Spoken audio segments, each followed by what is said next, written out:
Halo guys, selamat datang di channel Isya Himansyah, tempatnya 15 menit belajar AI tiap hari. Di video kali ini gue bakal ngebahas satu fitur yang cukup keren banget sih, yang diluncurkan oleh OpenAI yaitu ChatGPT, yaitu fiturnya Search Web, yang dimana hal ini memungkinkan ChatGPT untuk nyari informasi langsung dari internet.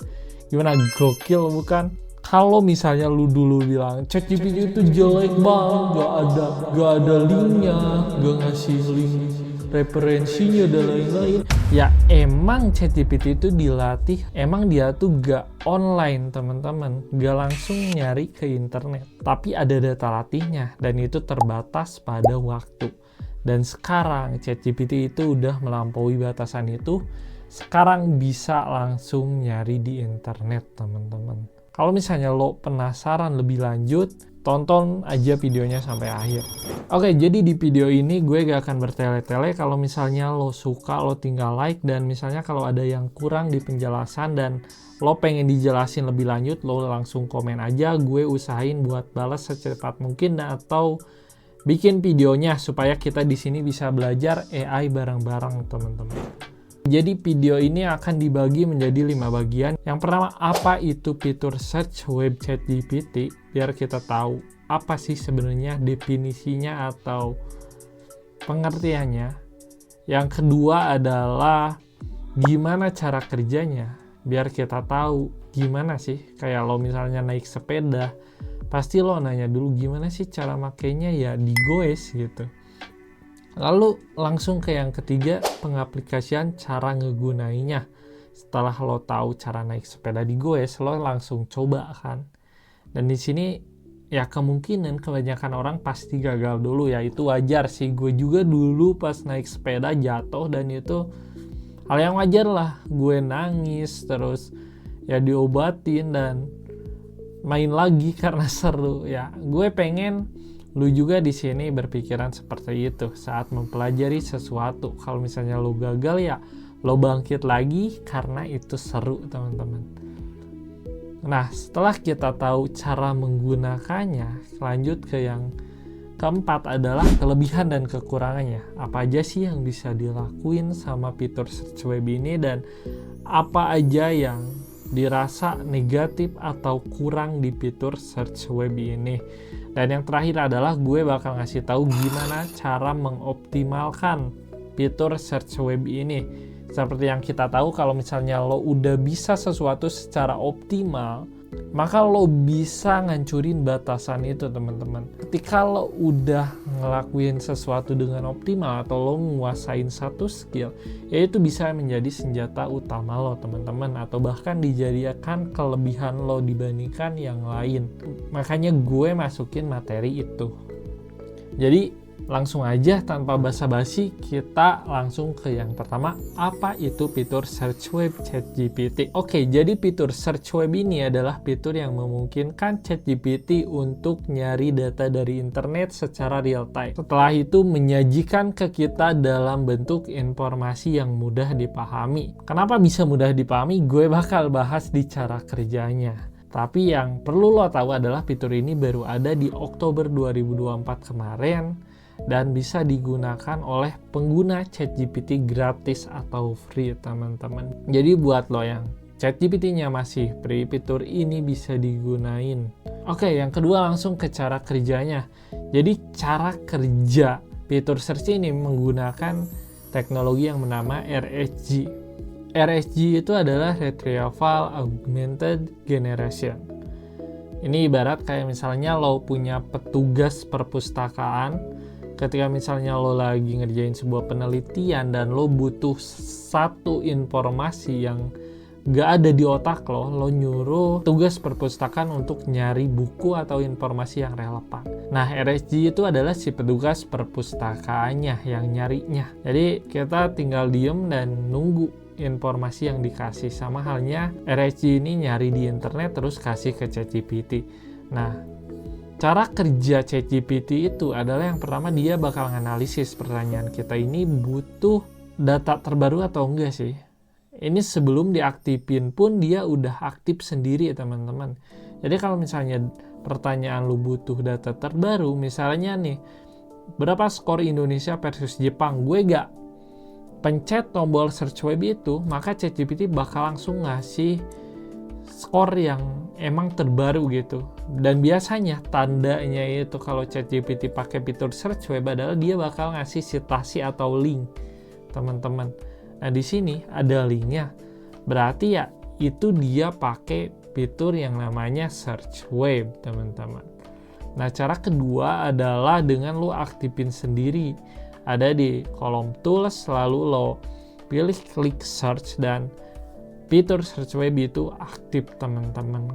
Nah, yang kedua adalah setelah ChatGPT ini nyari di web misalnya, dia bakal masukin data itu ke otaknya, ke transformernya.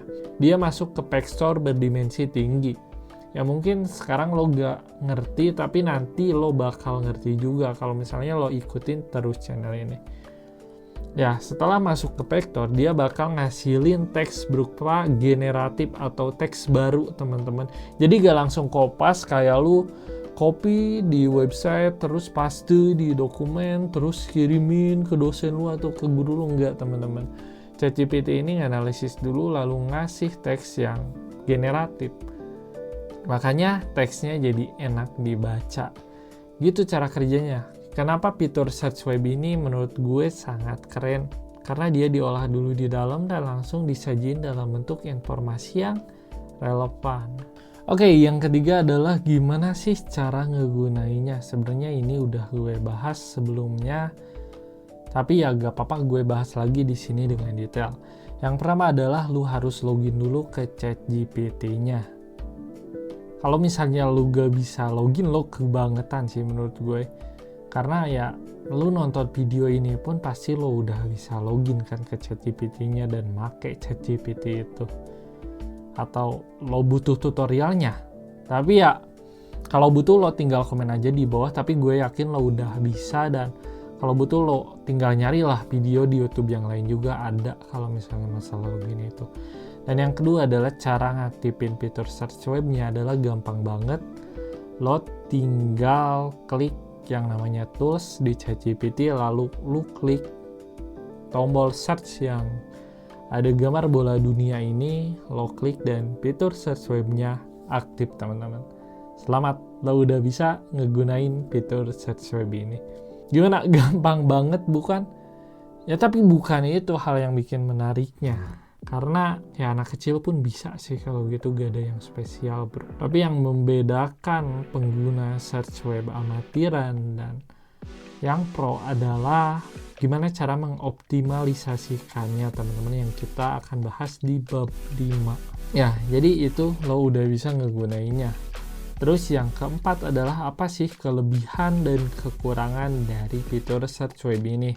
Yang pertama ada reliabilitas dan akurasi tinggi, teman-teman. Jadi fitur search web ini bakal ngasih tahu ke ChatGPT kalau ada loh data di internet. Jadi ChatGPT akan mulai mengurangi halusinasinya. Atau dalam artian bakal ngurangin jawaban ngaco-nya, teman-teman, atau jawaban ngarangnya. Karena dia tahu ada informasi yang bisa lebih relevan, yaitu dengan nyari di internet. Yang mana misalnya itu tidak ada di data pelatihannya, teman-teman. Jadi jawaban akan terasa lebih realistis. Yang kedua adalah efisiensi biaya dan waktu. Kalau misalnya lo di website ngeklik satu artikel dan lo baca, di ChatGPT ini lo bisa langsung baca semua artikelnya dan ya lebih enak dibaca dan lebih hemat waktu. Lu bisa langsung tahu informasi tanpa harus nge-scroll satu-satu di website, teman-teman. Yang ketiga adalah bisa diverifikasi. ChatGPT nyediain linknya. Sekarang lo bisa verifikasi langsung karena ChatGPT nyediain linknya langsung, teman-teman, yang dimana itu diambil dari data sumbernya. Nah, di sini PR kalian, ChatGPT emang pasti ngambil data dari situ. Cuman tugas kalian adalah memverifikasi apakah data tersebut benar atau tidak. Yang keempat adalah pengalaman superior. Kalau misalnya lo searching di Google dan lo klik website satu persatu, lo pasti nemuin iklan yang bikin lo kesel kan. Nah, di ChatGPT ini kalian bisa ngelewatin iklan-iklan gak jelas itu dan langsung kalian dapat informasinya di situ, teman-teman. Gimana? Keren bukan? Tapi selain kelebihannya ada juga kekurangannya, teman-teman, yang gak bisa kalian hindari atau misalnya lupakan. Yang pertama adalah keterbatasan kualitas data, teman-teman. Karena ChatGPT ini ngambil informasi dari data eksternal, jadi ChatGPT tergantung dari data eksternal tersebut. Kalau misalnya data eksternalnya ngaco, ya pasti informasi yang dikasih oleh ChatGPT juga ngaco, teman-teman.